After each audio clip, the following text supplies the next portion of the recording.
bersatu berukhuwah. Sebab itu apabila datangnya Ramadan, sama-samalah kita merebut package yang ditawarkan oleh Allah Subhanahu Wa Taala ini, kerana kita tidak nak puasa kita hanyalah puasa yang duduk di martabat orang awam sahaja. Kerana puasa ini, kalau kita tengok dalam hadis-hadis Rasulullah, di dalam kitab-kitab yang muktabar, darjat orang yang berpuasa ini dia ada 3, tuan-tuan dan puan-puan. Puasa umum, puasa orang awam.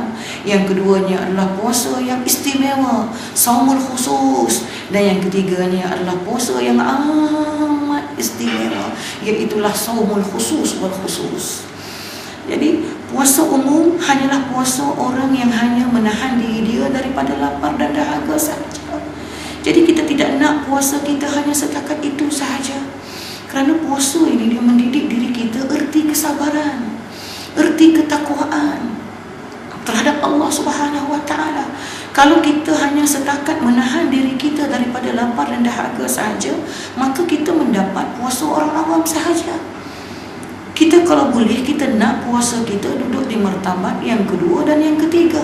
Yang kedua adalah puasa yang istimewa, di mana kita bukannya puasa dari sudut menahan diri kita lapar dan dahaga sahaja, tetapi kita juga berpuasa mata kita daripada melihat perkara-perkara yang haram, puasa telinga kita daripada mendengar keji dan nista, puasa kaki kita daripada melangkah ke tempat-tempat yang ditegah oleh Allah Subhanahu Wa Taala. Jangan sampai kita duduk melepak di cyber cafe sampai berjam-jam. Kaki kita melangkah ke tempat-tempat judi, tempat-tempat minum arak, ke tempat-tempat dandut, ke tempat-tempat yang dicegah oleh, dilarang oleh Allah Subhanahu Wa Taala. Jangan kita mengangkat kaki kita untuk pergi membeli nombor-nombor ekor dan sebagainya. Kita berpuasa dari sudut fikiran kita.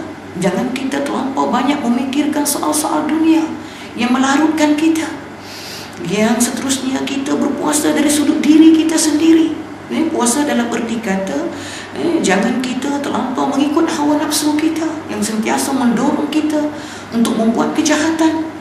Dan kalau boleh tuan-tuan dan puan-puan, kita juga berpuasa dari sudut hati kita. Inilah dia puasa yang teristimewa sekali. Kalau kita tengok puasa yang ketiga tu, puasa yang amat istimewa adalah puasa yang menjuruskan kepada hati kita juga turut sama berpuasa. Bukan setakat saumul khusus sahaja, di mana kita berpuasa dari sudut mata, telinga, kaki, anggota-anggota kita sahaja, sedangkan hati kita tidak sama berpuasa.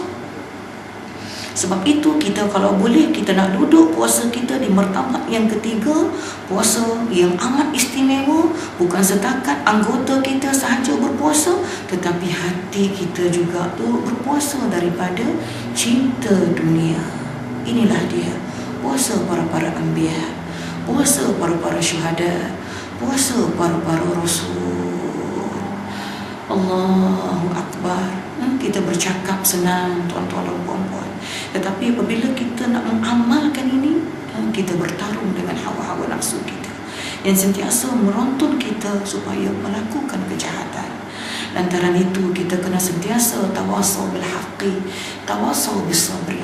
Kita sentiasa kena mengingatkan anak-anak kita, suami kita, adik-beradik kita, supaya sentiasa berpesan-pesan dengan kebenaran dan sentiasa berpesan-pesan dengan kesabaran. Sebab manusia ini tuan-tuan dan puan-puan, imannya ada naik dan dia ada turun. Dia ada yazid dan dia ada yangkus. Dia ada naik, dia ada turun.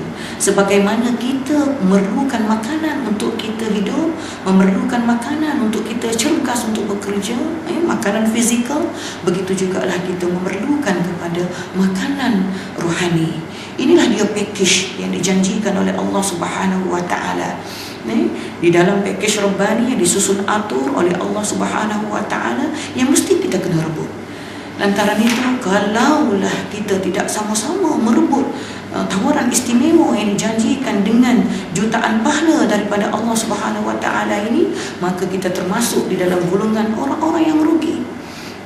Sebab dalam hadis lain Rasulullah menyebut, maknanya bagi orang-orang yang berpuasa, yang beramal ibadah di bulan Ramadan ini, Masya Allah tuan-tuan dan puan-puan, 70,000 malaikat memohon ampun pun kepada kita.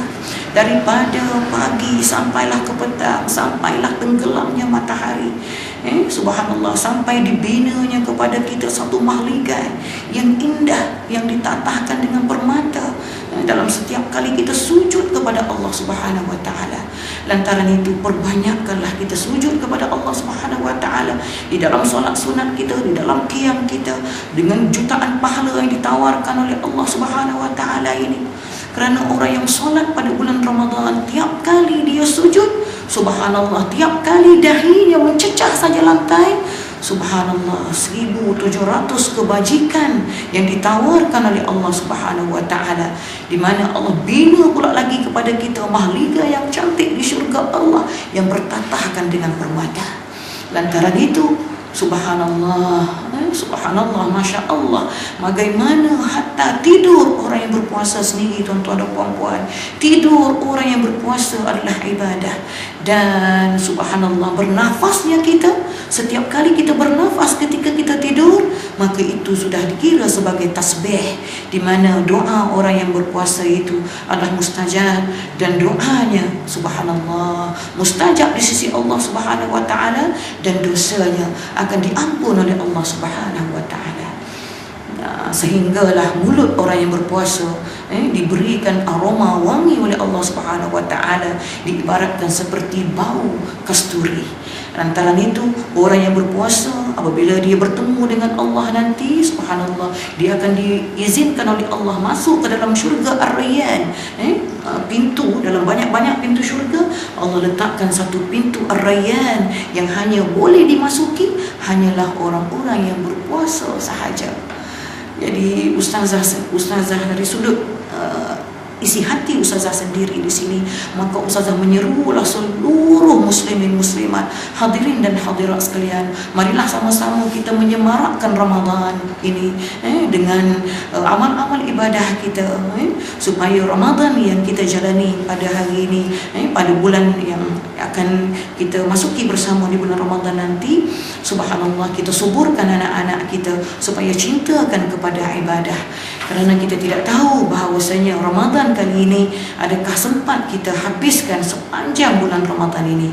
Sebab berapa ramai sebelum sempat Ramadan, Tuhan dah menjemput kita terlebih awal. Jadi kita mohon kepada Allah Subhanahu wa taala dengan doa yang sekali lagi ustazah ulang, Allahumma barik lana fi Rajab wa Sya'ban wa ballighna Ramadan. Jadi sama-samalah kita mendoakan kehadrat Allah Subhanahu wa taala supaya Allah memberikan keberkatan kepada kita sepanjang Rajab dan juga Sya'ban, dan memberikan kita usia supaya kita sempat hidup sampailah ke akhir Ramadan. Dan sama-samalah kita melipat gandakan usaha kita, amal soleh kita, supaya amal soleh yang kita lakukan di bulan Ramadan mampu kita teruskan sampai ke akhir hayat kita, sebagaimana yang diwar-warkan oleh Asy-Syahid Hasan Al-Banna, kun rabbaniyan wa la takun ramadaniyan. Jadilah diri kamu seorang hamba Allah yang sentiasa membesarkan Allah setiap saat kehidupan kamu, dan janganlah kamu melakukan amal ibadah hanya dengan kedatangan Ramadan sahaja, sedangkan apabila Ramadan berlalu, maka berlalulah segala amal soleh kamu. Jadi hadirin hadirat dirahmati Allah sekalian, itulah saja mungkin tazkirah ustazah untuk kali ini. Aqulu qawli hadza wa astaghfirullahal azim li wa lakum wa li jami'il muslimina wal muslimat wal mu'minina wal mu'minat innahu huwal ghafurur rahim. Wassalamu alaikum warahmatullahi taala wabarakatuh.